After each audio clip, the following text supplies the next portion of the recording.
कोणी फुग्यात राहत असाल की मोदीजीची हवा आहे तर गोष्टी लक्षात ठेवा. 2019 मध्ये एक निर्दलीय एक इंडिपेंडेंट खासदार निवडून आली होती. एवढी मोठी यंत्रणा असूनही सुद्धा एक निर्दलीय व्यक्ती या जिल्ह्यामध्ये झेंडा काढून गेली होती.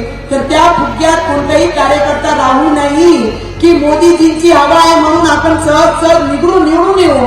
ज्या पद्धतीने मीडियामध्ये काही गोष्टी एडिट करून विरोधकांकडनं जे बातमी उलट दाखवण्याचे जे प्रयत्न करत आहे त्यांना सगळे ऑपोजिशन वाल्यांना माझं एक सांगणं आहे की या देशामध्ये या देशाची जनतेसोबत जे उमेदवार आहे ते भारतीय जनता पार्टीची एक उमेदवार म्हणून अमरावतीमध्ये आज आम्ही सगळे मोदीजींचे नावाने लोकांकडे जात आहे.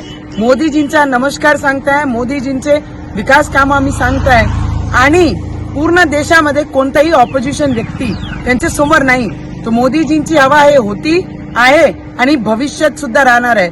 देशाची प्रगतीसाठी हे मोदीजी आवश्यक आहे आणि अबकी बार 400 पार आणि मोदीजी परत एकदा 2024 मध्ये हे आमच्या देशाचे प्रधानमंत्री होणार आहे. त्याच्याच सोबत आमचे आदरणीय प्रदेश अध्यक्ष बावनकुळे साहेब जे आमचे नेते आहे त्यांच्याबद्दल ना सांगताना अशा पद्धतीने एडिट करून ते विरोधक काही ना काही काम करण्याचं हा पूर्ण प्रयत्न करत आहे. मला त्यांना एकच सांगणं आहे की आमचे बावनकुळे साहेब हे आमचे नेते आहे आणि मी जे बोलली होती ते अचलपूर मतदारसंघाचे जे आमदारांनी माझ्यावर, रवीजीवर आणि माझ्या मुलांवर जे बोलले होते मी हे शब्द त्यांच्यासाठी वापरला होता.